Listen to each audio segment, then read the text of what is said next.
Right. Thanks very much, and thank you very much for inviting me here to give this address today. This has been a brilliant conference so far. I have learnt so much. It's been really good. So the Intervention Risk Review, of which I'm the independent chair, was established in 2022 by the RRAP board as an independent interdisciplinary expert group with a purpose to consider and advise on the assessment and management of the potential risks associated with the coral reef intervention options being investigated under RRAP. So I'm going to talk today about why, what and who is IRRG, it's a horrible acronym, the group, and how we work in collaboration with RRAP while abiding to the principles of independence and quality assurance. A couple of words about me. I'm not a reef expert. I'm a meteorologist.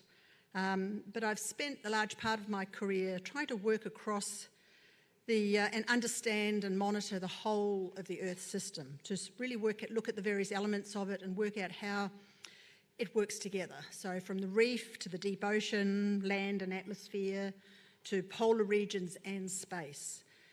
They're all connected. And they all need to work together as a whole to actually give us the Earth system that we need as people to actually survive. So understanding how that all comes together is really critical, and the reef, as I'm learning more and more while I've been here, is such a crucial component of that. Why is this work important to me? Because, and to you, I dare say, because making decisions requires information, and uncertainty and risk are inherent in the information that we're dealing with in managing and adapting to the impacts of climate change on the Great Barrier Reef. And the biggest risk facing the reef is not making decisions to act in time to protect the reef. Just before I go on, I'd also like to acknowledge the traditional owners of the land and sea country throughout the Great Barrier Reef World Heritage Area, and pay my respects to their elders past, present and emerging. And I think what really comes strongly to me through this process and through everything we've heard, not least in that first session this morning, is that through collaboration and knowledge sharing, we can learn and grow together and protect the reef for the future. So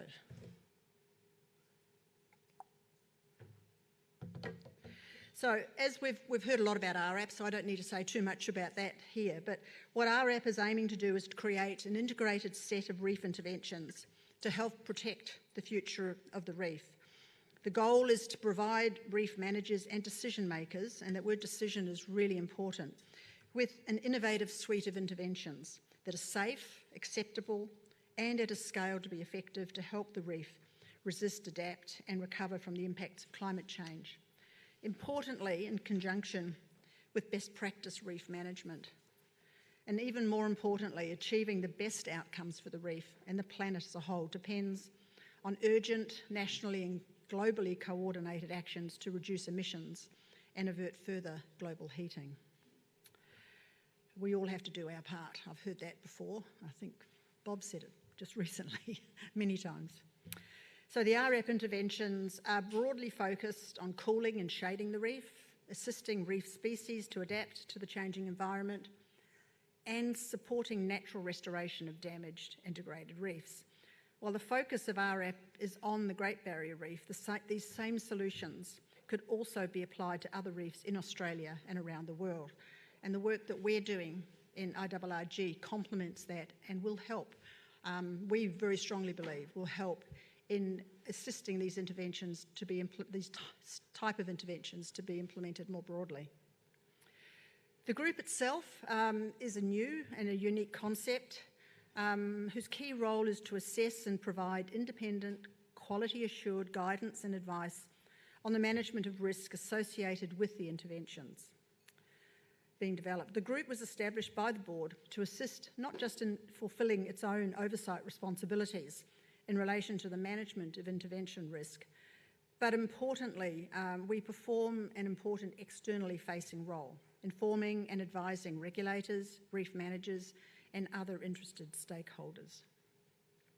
I stress that it is not the IRRG's role to determine or decide the acceptability of intervention risk, but it is very much our role to make such decisions possible, to provide regulators and other decision makers with assessments and with confidence that risks have been considered throughout the design and development of the interventions and in the planning of their deployment, so that they can make informed and actionable decisions. With any interventions to natural systems comes risk, including the risk that the cure will be worse than the ailment. Dare I mention cane toads, being in Queensland? Hence, our focus is very much on intervention risk. We define intervention risk as the risk associated with the interventions deployed at their targeted scale, as well as the risk associated with the uncertainty of outcomes, both intended and unintended, and the undesirable impacts of interventions. Our driver and our critical reference point is sustaining the values of the marine park. And all of the dimensions of risk, are in scope.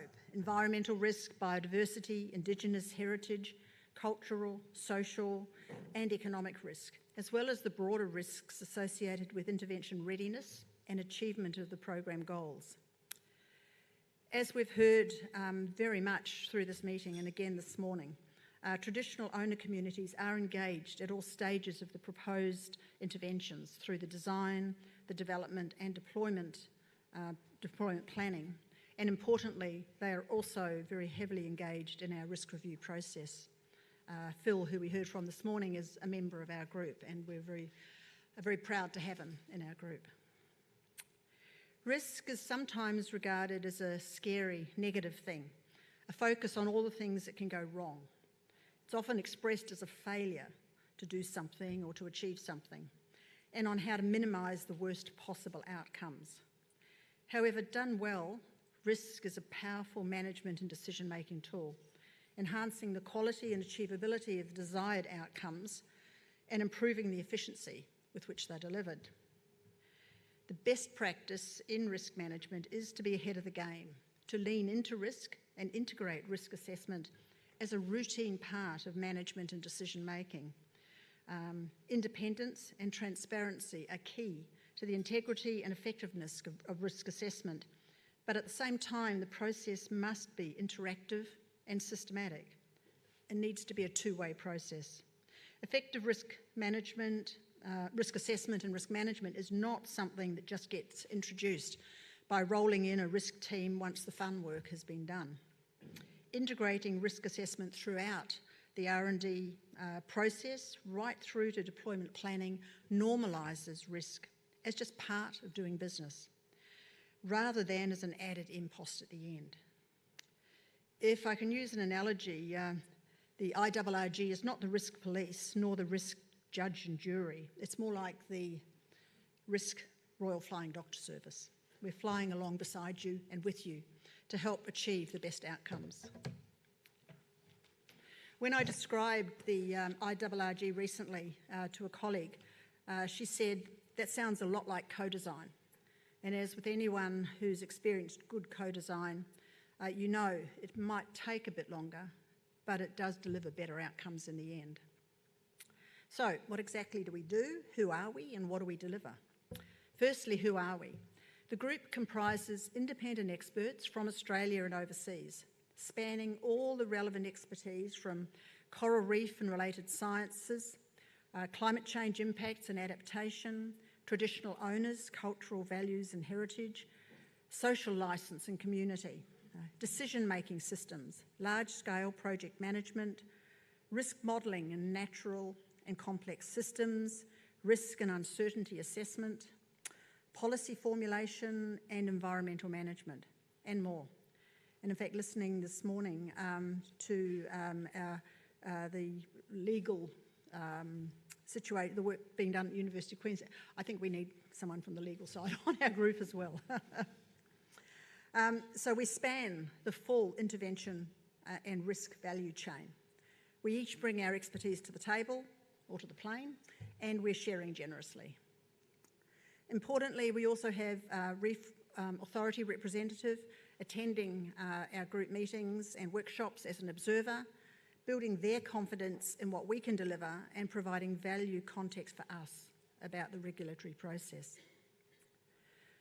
The RRAP Risk Management Coordinator is also a member of our group, and we're supported by her team, and through them we interface with RRAP and the relevant R&D sub-programs.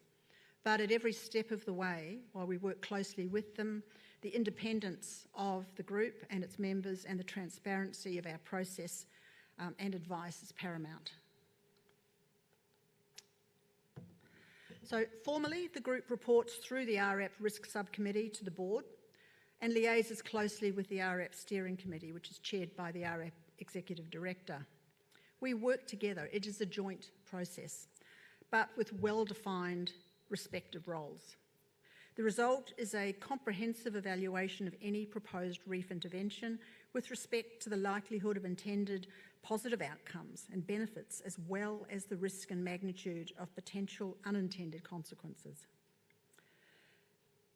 The reference-based case is one in which innovative interventions are not taken and accounts for likely future climate change futures for the Great Barrier Reef. The group's key roles in this process are reviewing the interventions and identifying risks across all relevant risk categories, as I've mentioned, assessing whether current R&D sub-programs are likely to generate the required knowledge to assess and quantify each of these risks, and making recommendations to address any significant knowledge gaps. And thirdly, using the knowledge of our experts and that provided by the R&D sub-programs, importantly including outputs from modelling activities, to independently assess the magnitude of intervention deployment, risks as a function of their scale of deployment, and to advise on intervention risk management. I want to spend a bit of time on the design elements that are built into our process, because they're a critical part of what gives us our rigour, our scientific rigour, and underpins the advice that we offer. So firstly, the process must meet end user needs, the board, the Reef Authority and other regulators, and the public at large. Ultimately, the process needs to address the objectives and values that are important for reef management and conservation. That is, an objectives-based risk assessment following an evidence-based approach. It needs to be agile and iterative. Data availability is likely to be variable, so the evaluation process needs to use quantitative approaches where the data allow and qualitative approaches where the data are more limited. And as more data becomes available or as intervention proposals are updated, the assessments can be refined. The combined process needs to be strong and defensible. The method should be logically robust and tied to standard approaches. The evaluations should be based on evidence and properly account for uncertainty. The methods for the evaluation should be transparent and internally consistent. We need to demonstrate our independence from RRAP while working together with them in order to provide oversight and review. Fourthly, the assessment and review process needs to be comprehensive, covering all types of intervention outcomes and all categories of risk.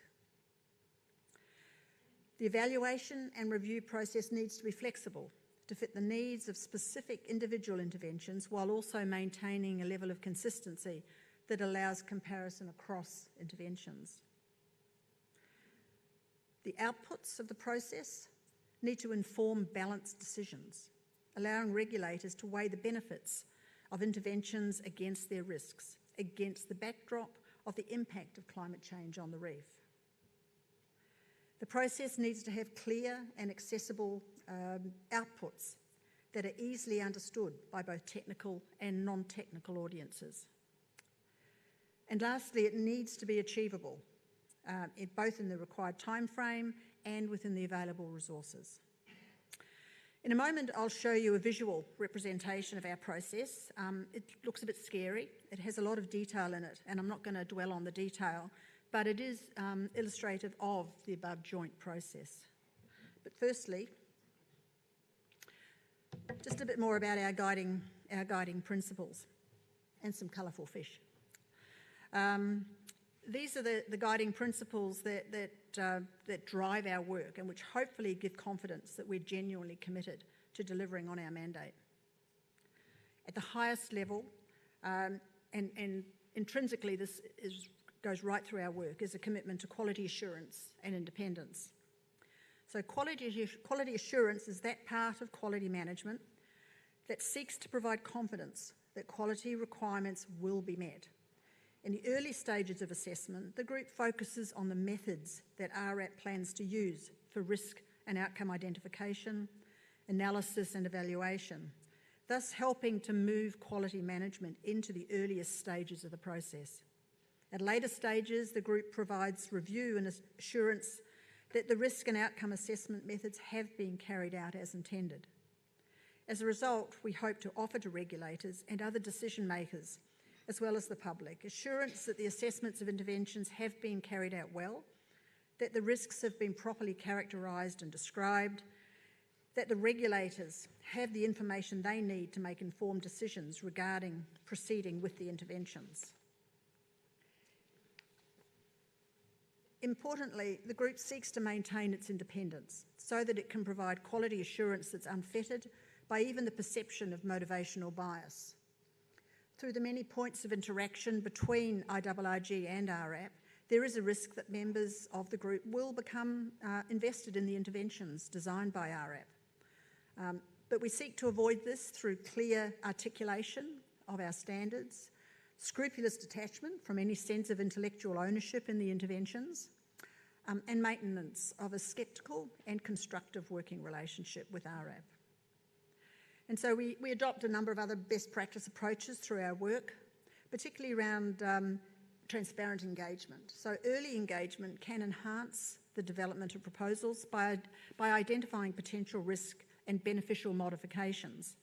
And to facilitate early stage feedback loops, we've established task groups comprising subject matter experts from IRRG to engage with RRAP scientists to strengthen the efficacy of intervention proposals by reviewing intervention rationale and design.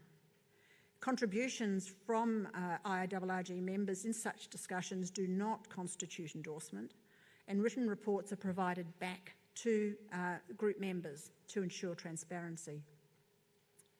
Task group discussions also strengthen our knowledge of and confidence in the cross-cutting thematic work being undertaken by RRAP. For example, the Modelling and Decision Support Program undertakes work that's critical to demonstrating the expected benefits of interventions at scale. Many of the benefits can only be modelled as they are dependent on projections about future climate change impacts and how coral reef ecosystems are expected to respond to novel interventions or combinations of them. IRRG members with expertise in modelling and decision support systems are examining the systems employed by RRAP to determine the extent to which we can place confidence in the methods, models and their outputs. Risk assessment relies heavily on expert judgment by individuals and groups to identify the hazards and to imagine, unpack and evaluate the risks. Under the guidance of one of our own experts, we're adopting a best practice expert elicitation approach that minimises the risk of groupthink. Members complete individual expert assessments of risk before sharing and considering these as a group and then cross-checking back to our individual assessments as a quality assured step. Clarity and consistent use of terminology throughout our work also is intended to minimise the scope for misinterpretation or confusion in risk assessment and outcome evaluation. Risk is just one aspect of effective management, just one piece of the puzzle. But with uncertainty, a fundamental part of understanding and projecting climate change impacts on natural systems, embracing both risk and uncertainty as fundamental tools is key to resilient reef management and conservation more generally.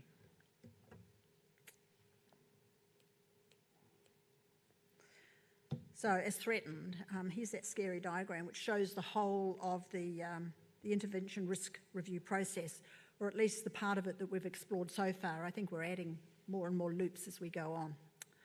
But it illustrates, importantly, the relationship between IRRG and RRAP. Just a few features. I'm not going to guide you through it or ask you to read it. But so the upper horizontal line in orange shows in summary form the processes and products used and produced by RRAP. IRRG's trajectory is shown in green along the lower horizontal line, and interactions between these are indicated by the three main touch points. Early engagement at the start of the process helped us build an understanding of the Great Barrier Reef context and the reef interventions that are under development by RRAP, and informed the development of the overall review process. So the IRRG process provides quality assurance over the RRAP program of interventions, and the touch points identify sort of in sort of schematic form where we allow us to review the RRAP's methods as well as the outputs in a stepwise progression through the assessment. So the process is intended to address the authenticity of the interventions on the continuum from field trial right through to full-scale deployment, and RRAP's processes for managing intervention risks. While there's a steady progression through the process, there are also feedback loops, some of which are depicted in the diagram. These include feedback on knowledge gaps and on suggestions to improve intervention proposals. As we have developed and are refining the process, the early focus is on the set of RRAP pilot interventions. These are about developing the supply chain to deploy interventions using entry-level intervention methods, and the longer-term intent is to provide managers with additional tools that they and others can use to actively protect and conserve corals while maintaining a risk-based approach throughout the process. So, this is my last slide.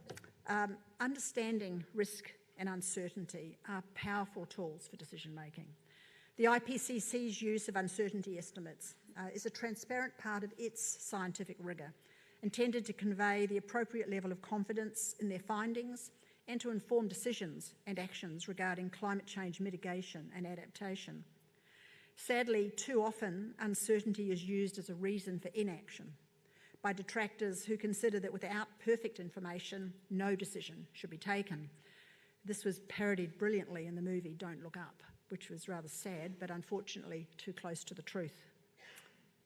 In summary, IRRG, working jointly with the RRAP program but acting independently, aims to ensure that the risk assessment process is rigorous and quality assured. Our goal is to confidently inform critical decisions by reef managers and regulators regarding deployment of interventions aimed at restoring and increasing resilience and adaptation on the reef, in light of the challenges and impacts it's facing from our heating climate.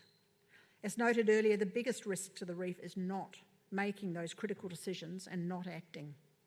The impacts of bleaching extend well beyond the coral reefs themselves, right across the whole of the Earth system ultimately. The reefs support some of the most biodiverse ecosystems on the planet and impact widely on people's livelihoods, food security and safety, but it goes beyond that. Our hope is that the establishment of IRRG, its way of working and the critical advice it offers, provides a model that is relevant for coral reefs and risk-informed coral reef management globally. Thank you.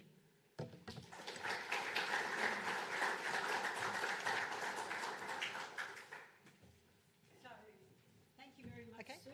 Please don't go. So we've got a few minutes for questions, both from online, from the moderator and within the room. Can I perhaps start with the online moderator and see if any questions came in via the Slido?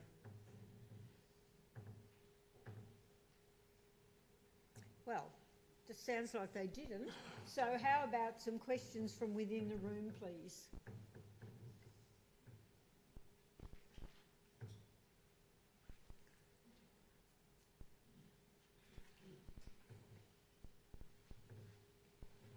Thank you. Phil Laycock from the Reef, Cairns Port Douglas Reef Hub. Just on your last slide, in introducing that, you talked about the risk, if I can say that, of these risks being used to, as a tool to find reasons why not to do things. So I guess with that in mind, and it was thinking through your presentation there, how is the group and the process that you're using going to support, I guess, the end users to use those risks in a way that establish a culture of how can we get these things to happen rather than why are the reasons it shouldn't happen. We heard a little bit about that in our legal discussion around permit processes and that today. So just interested to hear your thoughts on that. Thank you. Thanks for the question. I think that's really important. It's really important that what we deliver is actually usable to make positive decisions and to actually achieve the benefits that can come out of those decisions rather than just that sort of negative perception. I think the key elements really are the scope of the group in terms of as well as looking at ecological risk and looking at what's happening under the water, we're very much engaging with on the community side in terms of the social perception, the understanding, what is important in the decision-making process at a community level as well, so that we can make sure that when we are assessing the interventions and also importantly looking at how we express our outcomes, the advice that we deliver, making sure that it is targeted at the right audiences. This is a bit of an ongoing process. We haven't, this is very much an ongoing, we're developing the process still while we're actually, we're paddling away under the water madly. And at our workshop, in fact, next week here in Cairns, we're going to be spending quite a bit of time thinking about the outputs that we will be delivering and how they need to be pitched. And what they need to address so that we do convey, risks. There are risks, but there are also things that can be done about it, and they have been considered through the process. So you can have confidence in making decisions. That's the hope. So, we have another question. Thank you. Good morning, Chelsea from Fletcher Group Consulting.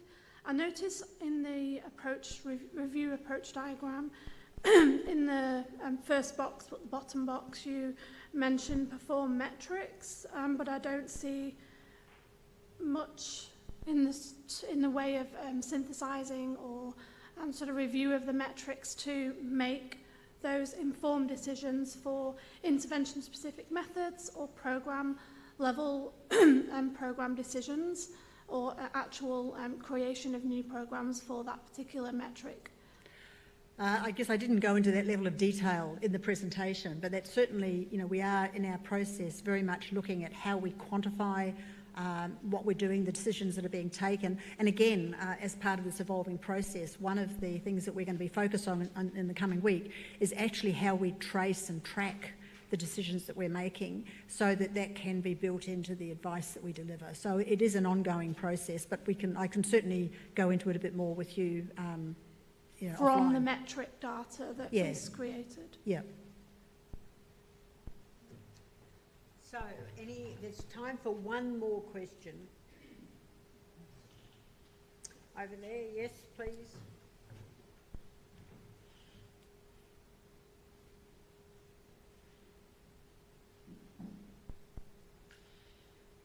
Hello, thank you very much. Maybe I missed it, but in this expert panel to assess the risk of certain intervention or action, do you include also traditional owners in that expert panel? Because, yes, okay, yeah. Very much. In fact, Uncle Phil, who you heard from this morning, is a member. There he is. He's a proud member of our group and a very active contributor. And I think one of the important things to us is the fact that we can actually learn from each other about how to work together to get the best outcomes. I think it's great, and I think, for example, in Europe, I'm from Spain, this message is always like expert panels are, only people that have gone through high studies, right? High degrees, and maybe this message can be delivered to other regions, to make these expert panels more strong and more robust, right? Yeah. Yes, Yeah. No, definitely. look, hopefully the whole model of RRAP, in terms of the engagement process that we've heard a lot about, I think does provide a model that can be used more widely. So, we certainly hope that is taken up more broadly. All right, thank you. Okay, thank you very Thank much, you. Sue, and thank you for those who asked questions.